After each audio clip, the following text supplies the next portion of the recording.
Shalom, Kal Halayim La Yahweh, Bahasham Yahushai, Bahasham Chakwadash. Double honors unto our apostles and elders of Great Millstone who rule well. Much peace and blessings to all you sincere Akim out there that's pushing this 100% truth. With all sincerity, faith, and with charity, this is your brother Osh from the Great Millstone Miami camp, coming back with another lesson through the spirit and power of Yahweh Bahasham Yahushai. And Lord willing, this lesson is edifying. It's going to be a real quick, just something I saw that proves that you can't escape the prophecies. You can't escape the prophecies. And when I say you, I'm speaking in general to all of us, everybody out there on the planet, okay? No matter how much you want to bury your head in the sand, no matter how unappealing they may sound to the flesh, no matter of how the way your pride or ego is set up, okay, just speaking in general, you can't outrun the prophecies. Now we know there are certain Israelites out there that want to ignore, that want to do and try their very best to ignore some major things that's going on in the planet Earth that are indeed biblical prophecy, okay, i.e. the MOTB, okay, Revelation 13 and 16 mainly. Now, and there's others as well, but that's been a hot topic for a minute, and it's going to continue to be. Why? Because you can't outrun the prophecies. Now, what you see right here, this is a book, a children's book that I saw in the children's section of the library, local public library. Okay, I took my children to the library the other day, and we were in the children's section, and this book caught my eye, right? It's titled "For Boys Only, the Biggest, Baddest Book Ever."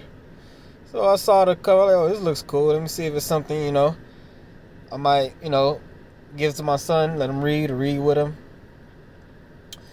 So I just skimmed through the book really quick, and I landed on this page right here. Okay, and it's titled, this section of the page, it says, "Cool things to expect in your lifetime." As you see, invisibility cloak, flying cars, space flight for tourists, and what do we have here? Computers in your skin. Computers in your skin. Today, people carry around wallets that contain their money, library card, driver's license, medical insurance card, and a bunch of other items. By putting a single chip underneath the skin on your arm where you can't feel or see it, the need for a wallet and ID will be eliminated. You can store all your information in the chip and then wave your arm in front of a cash register or a library scanner, and the information will be transferred to other computers. Several hundred people in the world already have embedded chips that are used for medical emergencies. A doctor can scan them to get a patient's medical history immediately. Eventually, it will be used to help track movements of convicted criminals or used to make sure children don't get lost. That's the same narrative that you always hear concerning this MOTB. Okay, and it said wave in front of a cash register. That's what? Buying and selling. So it's not just for if your dog gets lost, like Bishop Nathaniel would have his congregation to believe. Okay, and this is a children's book. They're pushing this shit on the children. They push it like it's the biggest, bad, cool book, cool things, but this is the type of shit they pushing in the book. And that it's not over. It says, what? The chip won't quite make you a robot, but it will be the first step in combining computers with humans. What's that? Transhumanism. That's exactly what they're pushing. Well, that's not what they've been saying in the fourth industrial revolution. merging man with machine. And it's not all. Look at the very next subject. The end of coins and cash. Electronic wallets that act just like cash have already been tested in Europe and parts of the US. Much like subway or bus cars, they are loaded up with money from a bank or specialized machine that is deducted when purchases are made. So start collecting your coins now, because someday they'll just be a distant memory. But hey, what happens if you need to flip heads or tails for something? Maybe scientists better figure that out too. You see this shit? And then the next one, which it goes into something else, but microscopic machines, which is what? Nanotech. Which that goes hand in hand with this shit too. But here we are. Computers in your skin, and then the end of coins and cash, which go hand in hand. It's the same event. This will happen simultaneously. Okay? Because once they do away with the cash, which they're getting ready to do, and create CBDC, central bank digital currency, is going to be instituted. Okay, the mediator between you and your digital cash will be a RFID microchip in your skin. Okay? And that's clear as day. So clear they put it in a child's book and says cool things to expect in your lifetime. Meaning what? It's prophecy, man. This is they're telling you this is going to happen in your lifetime. And this is not even biblical related. But that just goes to show you that starting with the apostles and elders of Great Millstone and the brothers on down, we have the truth. Okay, this is how you measure the prophecies. This is how you measure the time diligently in itself. Okay?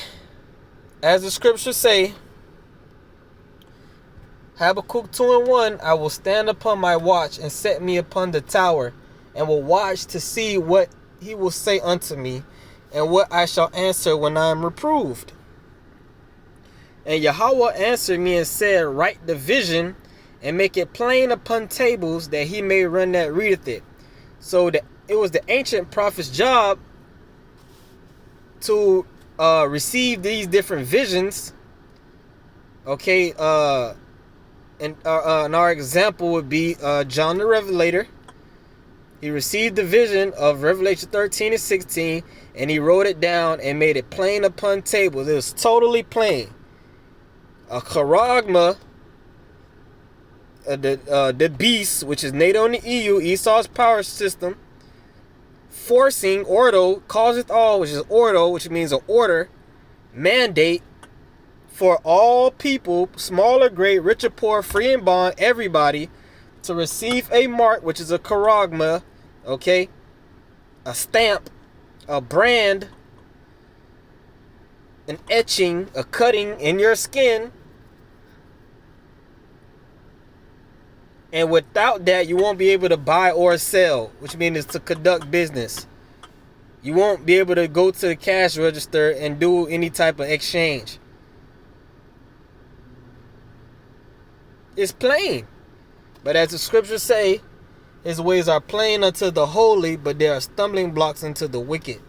So if you can't see what we see, according to Revelation 13 and 16, you're wicked. Point blank, period. Until you repent, until the Most High open your eyes and you repent, you're wicked. That's why the Lord won't allow you to see. Because you're proud, your ego, and you're trying to outrun the prophecies. But you can't outrun the prophecies. Why? Verse 3, for the vision is yet for an appointed time, right?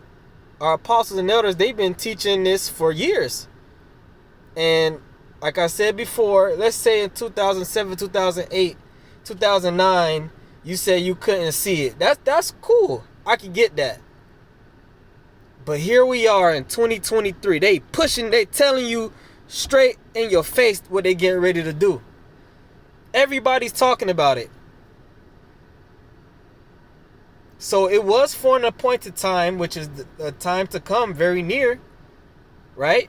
But at the end, it shall speak and not lie, meaning it's speaking for itself.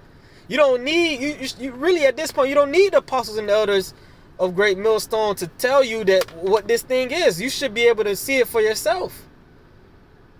What else fits the description? Where in the scriptures does it talk about this thing that's clearly so important to the minds of the elites? Like, they really want to get this accomplished. Here we are in the last days. Yahushua is about to come back, and this is what these devils are planning to do. But the Bible doesn't talk about it. They got plans to do this all around the world. But it's not in the scriptures. It's not a part of end time prophecy. Babylon the Great, which the scriptures have so much to say, which we all can agree on that. The land of our captivity, the land Israel will be captives in when the Lord comes back. This same power system, this same man, Esau, that's ruling Babylon and the beast, this is one of his, this out of his own mouth, this is one of his top desires to do. Of course the Lord is going to warn us of it. Because it's a sign that we're at the end. That's what it's really all about. It's a sign. This is how we know that we're so close to the Lord coming back. It's just another, road mark. It's like you're going on a trip, you're going on the turnpike or the interstate, and you go into your city and say 20 miles left, 50 miles left. Or you come into your city in this amount of miles. That's all this thing is. This is just Yahushua letting his followers know, when you see this, just know I'm almost, you almost there. Why? What's so wrong about acknowledging it, man? But that's the beautiful thing about the prophecies. You don't have to acknowledge it, because sooner or later it's gonna be in your face. And if you don't acknowledge it, you're gonna get hit. Okay? For the vision is yet for an appointed time, but at the end it shall speak and not lie. Though it tarry, wait for it, because it will surely come, it will not tarry. So this thing is not tarrying. It's not taking long. This thing is happening fast, okay? In your lifetime, like the book said. And let me see if I can just look up real quick when this book even came out. You see that? This book came out November 27, 2007. That's the spirit, because that's right after the apostles got on YouTube. Same year. Okay, so it's the spiritual. So they printed this in 2007. Here we are in 2023. That's over, what, 16 years ago? But they said expect in your lifetime. As a boy, they said this is for readers 8 to 11. So let's say if you was 10 years old in 2007 when this came out, you would be 26 now, which that's the spirit, because I'm 26 right now. So this is all spiritual, man. And this is indeed going to happen in our lifetime. But it's just something I wanted to, put out through the spirit. Lord willing, it was edifying. I want to give all praise, honor, and glory to Yahweh Ba'Shem, Yahushua Ba'Shem, Achakodash. Until the next one, Shalom.